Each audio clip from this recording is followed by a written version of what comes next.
Hi, guys. Welcome to the Advanced Practice Perspectives podcast. I'm Trisha Williams. And I'm Tobie O'Brien. This is a podcast created by advanced practice providers for advanced practice providers.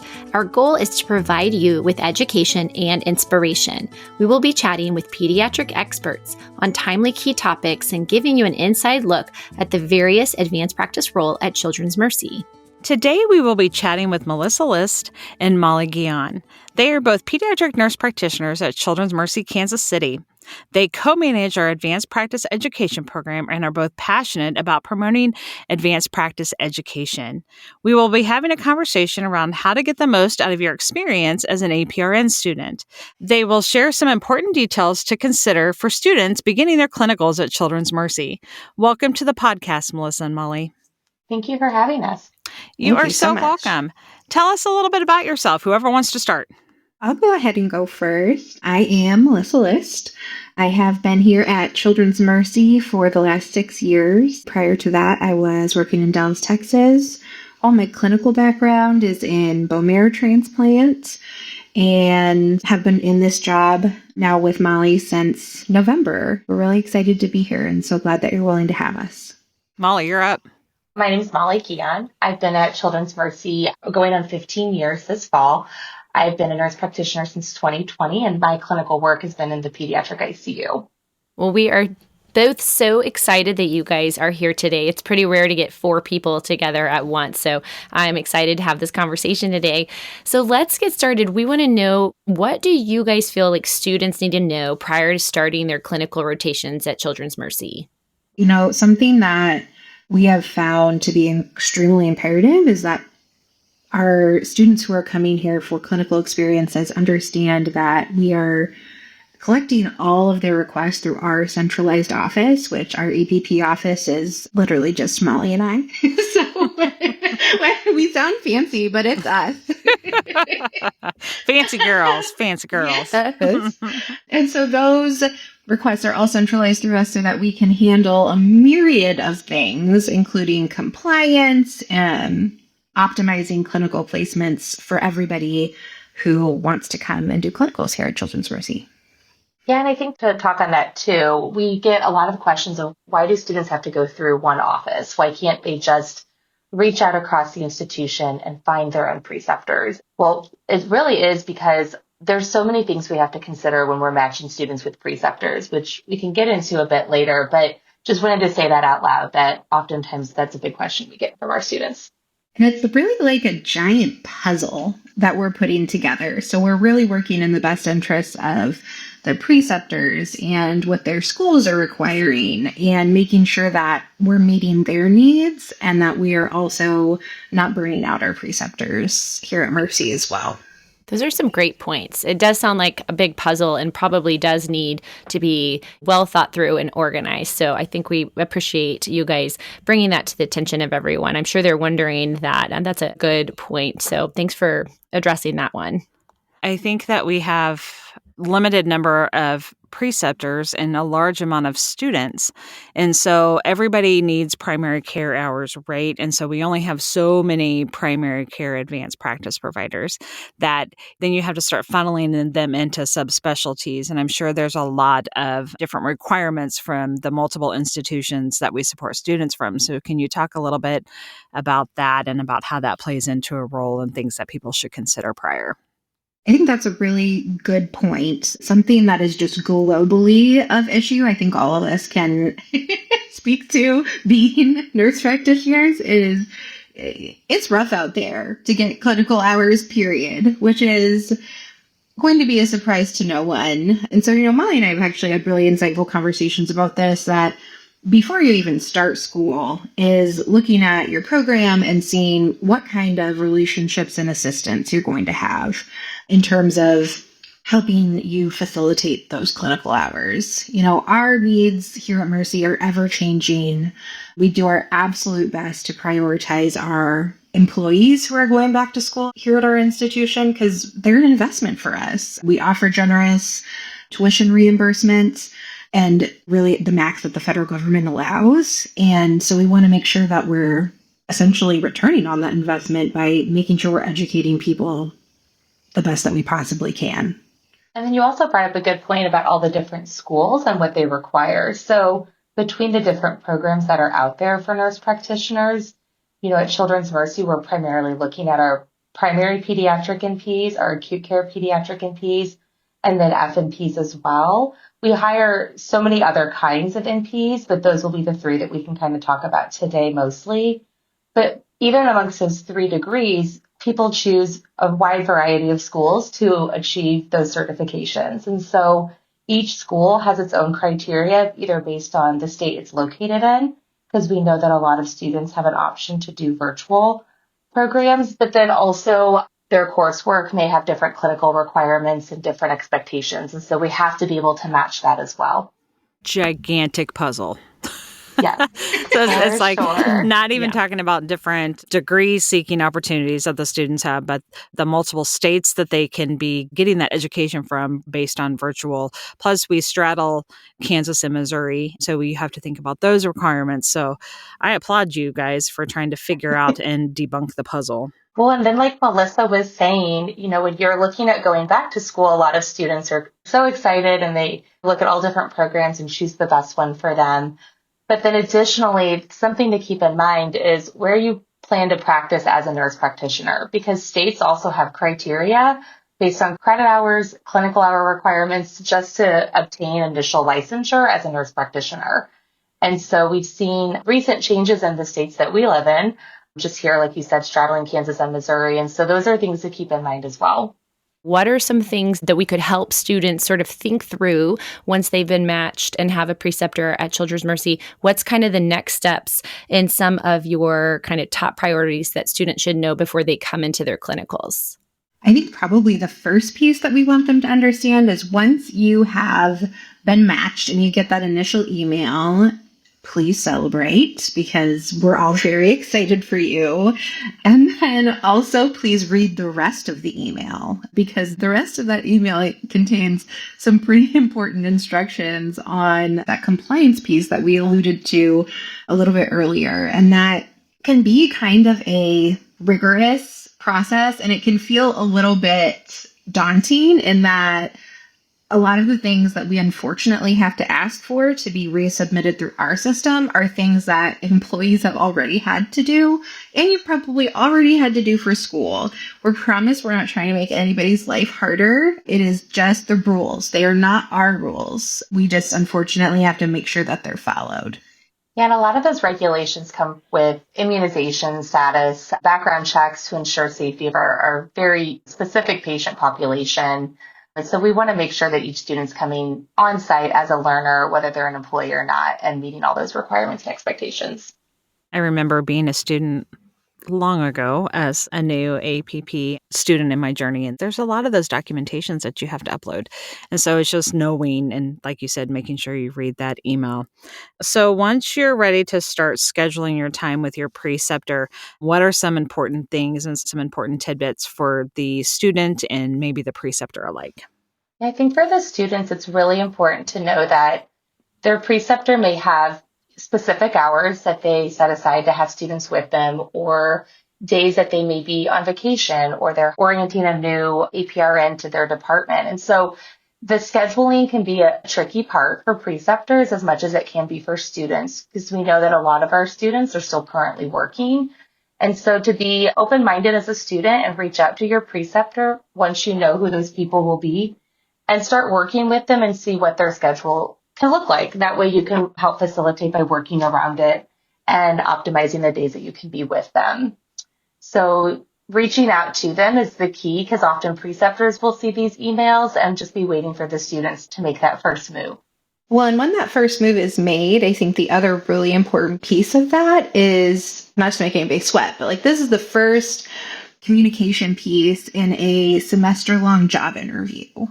And so, starting with, hey, bro, or hey, good looking, what you got cooking is probably like not the best way to start. Sure, Sorry, that made me really laugh. Maybe like this is the chance to like show your professionalism. Yeah. Yes, 100%. This was my process, which does not mean it's the right thing to do, but like I want to write to this person like I would write to my lovely grandmother in terms of like how polite I would be. I would use my best punctuation, because that's something that she would really be into, and make sure that I say thank you, and make sure that you're also putting out in terms of like the pieces that you want to make sure in there. You want to introduce yourself, explain where you are at in your program, because that is not something that Molly and I regularly communicate to the preceptor. It's really on you. So is this your first clinical experience? You're about to graduate. That helps give your preceptor an idea of kind of what your needs will be going into, and then sharing a little bit about your goals for your clinical rotation, if you have them, if that's something that you want to kind of discuss with your preceptor on the first day.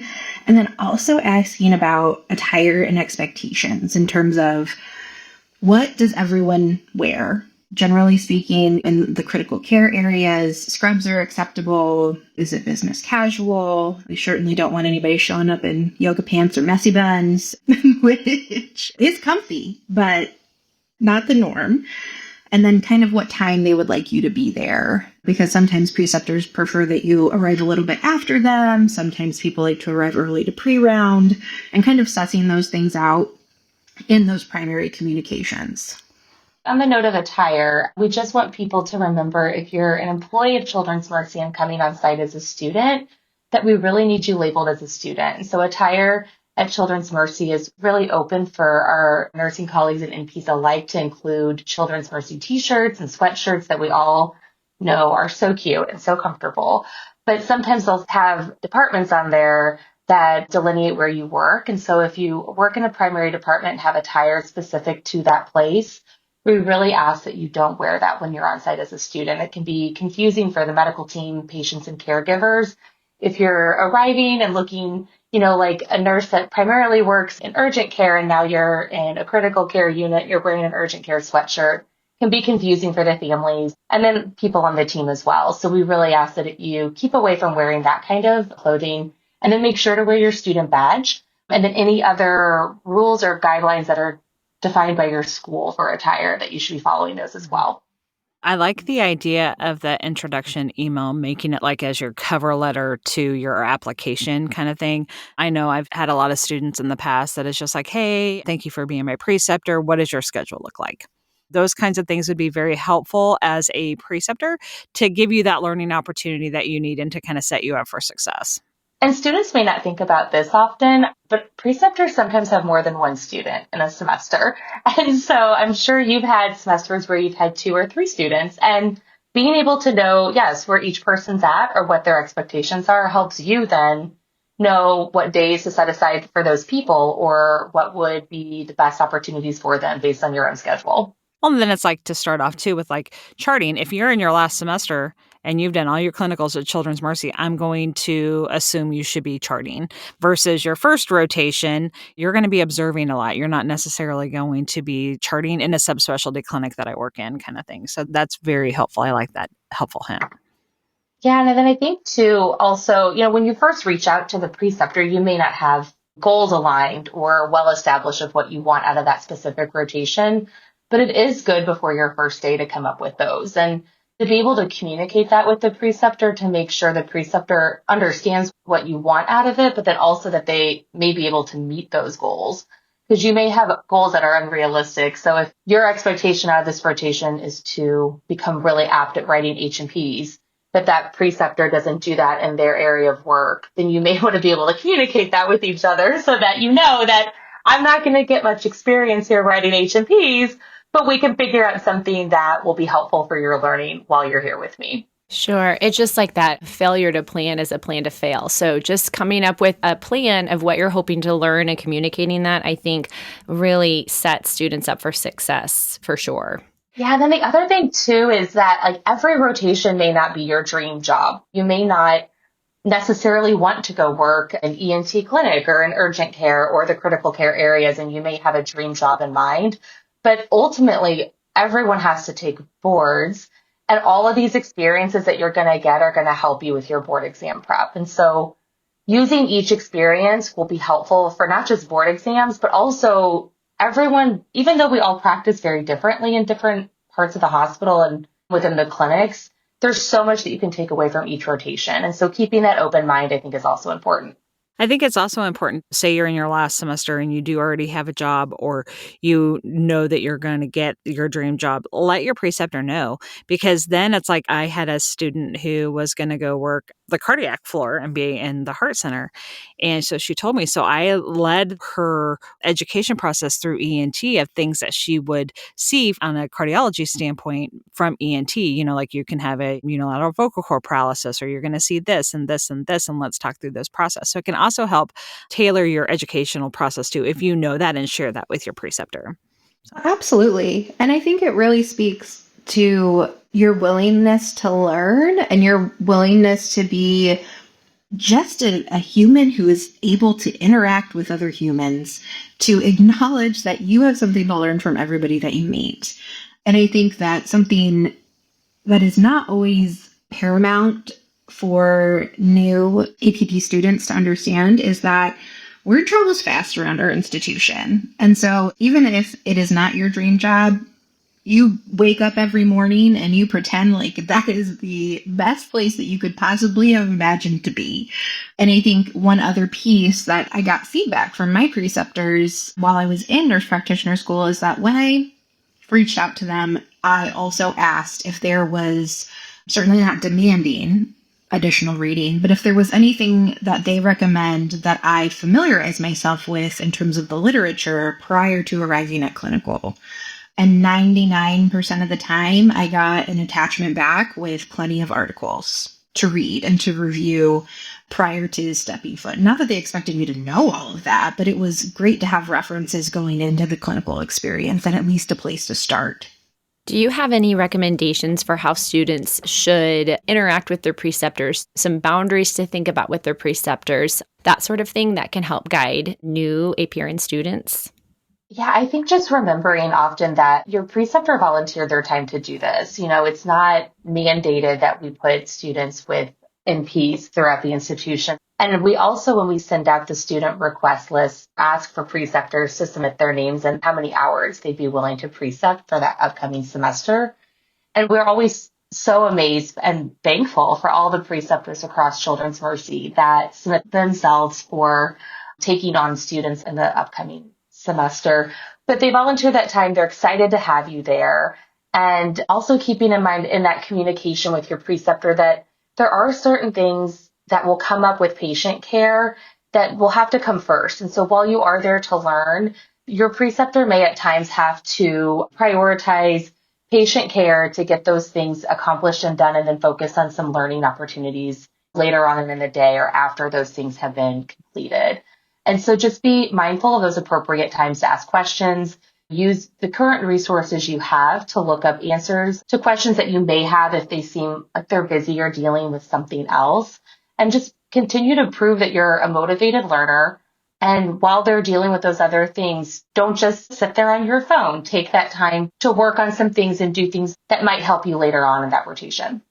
And I think being able to kind of help with that as a student and make sure that you're giving your preceptor some space to breathe as well is acknowledging, like, when would be a good time for me to go eat my lunch? Is it okay if I find another spot to eat my lunch? And I think just acknowledging that that's a good time for your preceptor to be able to catch up on things, and you can come back and they'll hopefully be in a good spot to continue with a little bit more of one-on-one time. But really being self-directive, following up, if you're in the inpatient setting, going back and following up with your patients and their families independently in the morning after you've pre-rounded, going in, once you're comfortable, of course, and seeing those patients independently and gathering what you think are pertinent history pearls in order to kind of present to your preceptor about what you think the plan should be for the day.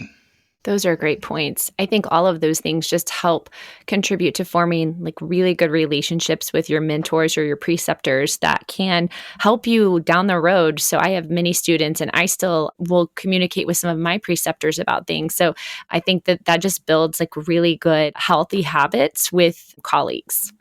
Yeah, I would agree. I have A lot of my past students that are now practicing out in the community and in different roles, and they will still send me text messages and say, "Hey, what do you think about this?" Or "What about that?" Or when I see a referral come through from one of my past students, I'm like, "I taught them. I know that they are made the right referral. Like, I don't even have to question anything because we've built relationships and we've trusted those relationships." And also, I think it's important for students to know that we want to train our future nurse practitioners. We want to grow our future colleagues and we want to build those relationships. But the initiative has to be on their part to do the work and to do the readings and to pick our brains while they're there. Like, we are a wealth of knowledge that they have to get out of their learning experience what they want from us.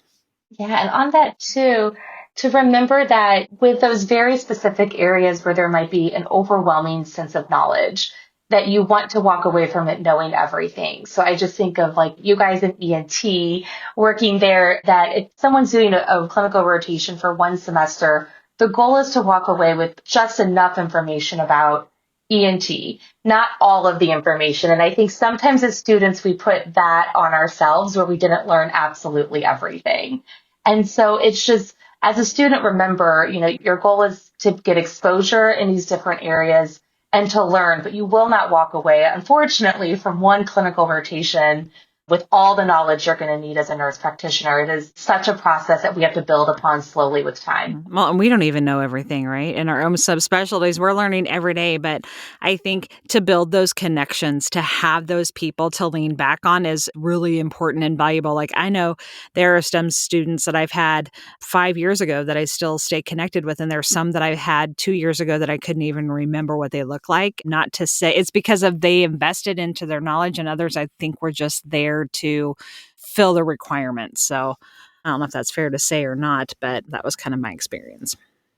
Well, and you really need these people as contacts for later too. I mean, not just even for like patient referrals or clinical questions, but when you graduate as a new nurse practitioner, you're going to need clinical references to attest to your ability as an NP. And you really want to make sure you're using these opportunities and these preceptors to have those references to list out. Like, they have to be NPs or colleagues that can attest to your role as a nurse practitioner. It can't be your nurse colleagues or your nurse manager because they've never seen you in that role. And so it is really important at the end of your rotation to not only thank your preceptor and ask for feedback, but also then to ask them, would you be willing to give me a good reference one day if I ask for it? And asking them is pretty key because you don't want to catch folks off guard. And then you also want to make sure that they'll give you a good reference. And having that conversation with your preceptor is really important. Well, don't you also have to get people for your credentialing that can attest to your knowledge set? So it's like we have to have it for credentialing. And I think credentialing is something that we don't really talk about until we're in the process of it, which is very cumbersome. So if they could get a little tidbit to think about, oh, I'm going to need 3 or 4 people to sign off on my skill set prior to even getting credentialed to see basic patients is something relevant too. I'd like to talk a little bit about some things that students might not understand and things that I think we still experience as seasoned nurse practitioners, things like imposter syndrome, and then we feel exhaustion from the mental capabilities or like brain drain. So let's touch a little bit about those topics so they understand that it's the norm. And really, that imposter syndrome is exactly what it sounds like. It's suffering from that self-doubt, and you think that everybody else around you knows way more than you do. And in those clinical settings as an APP student, you're right. And it can be exceptionally, I think, challenging for our nurses who are coming from an area where they are the expert. They are the preceptor in their nursing role. They are the one that always gets the IV on the first stick, or the one that is the person that people look to in those critical clinical situations. And then you plop them into a rounding room with a multidisciplinary team, and they're saying abbreviations and words that they've never heard before. It can be extremely overwhelming. And so it's not unusual to have those feelings. But I think it's really important to think that this isn't the same role that you've been in. You're learning a whole entire new skill set. And thinking about that first day as a baby nurse, when you probably, I definitely don't know anybody that cried in the bathroom on their first day. As Not a me. brand new baby. I cried in my car. Uh-huh. Right. Absolutely. You made it to the car. That's classy. I still cry in my car sometimes.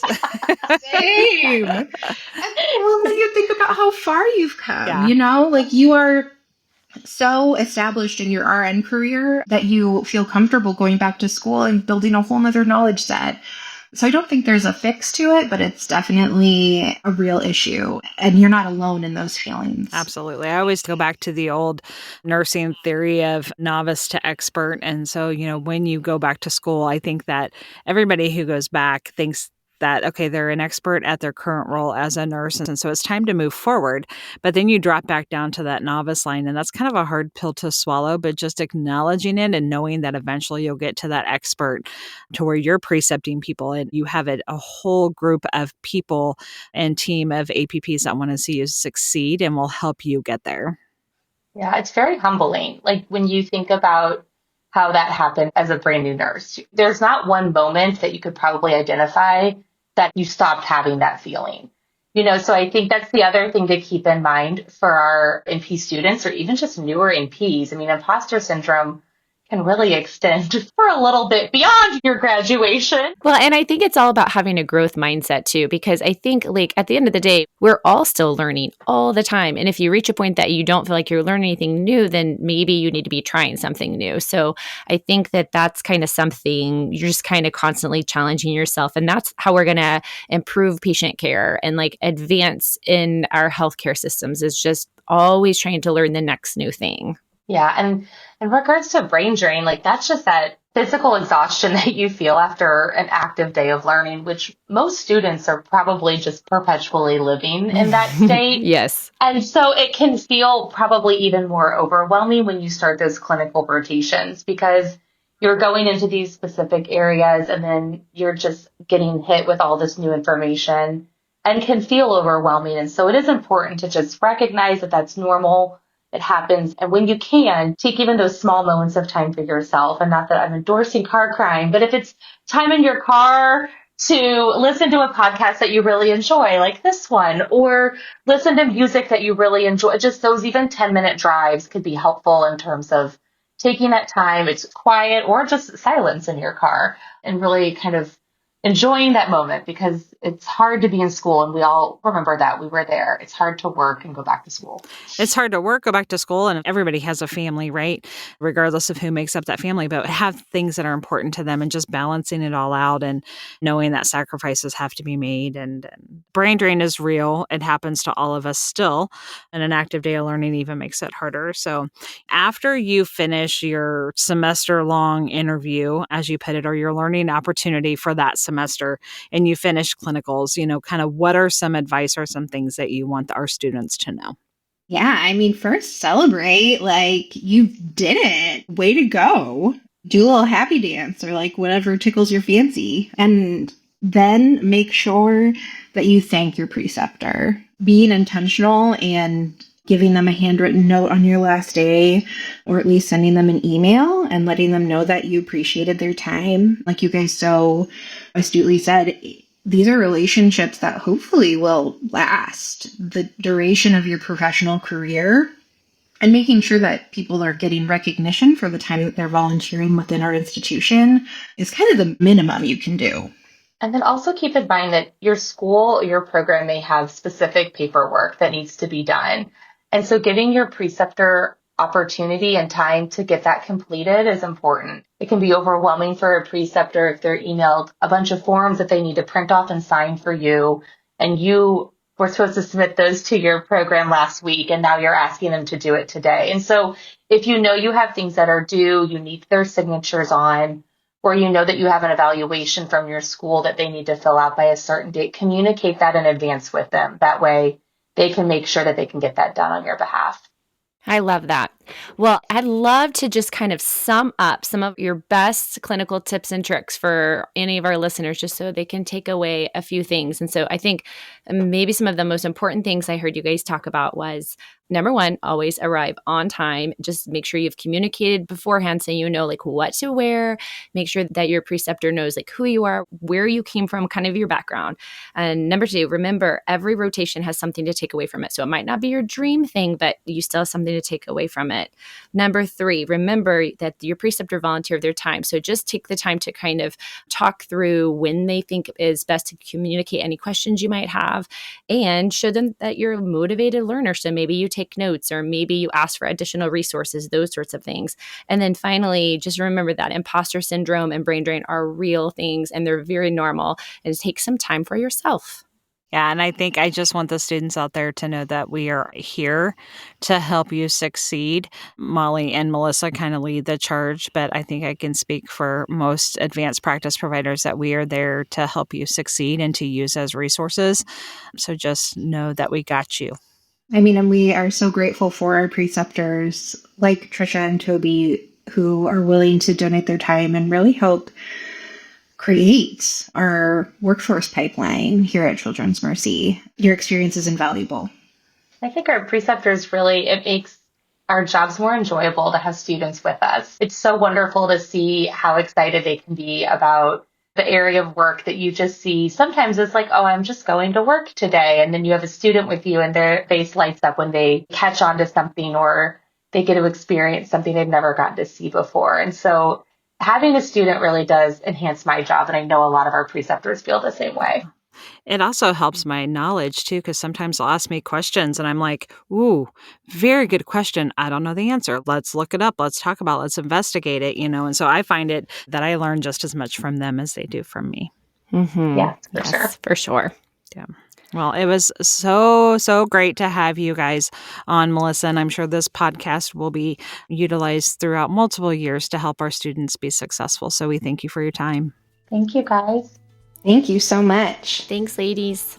If you have a topic that you would like to hear about, or you're interested in being a guest, you can email us at tdobrien@cmh.edu or twilliams@cmh.edu. Once again, thanks so much for listening to the Advanced Practice Perspectives podcast.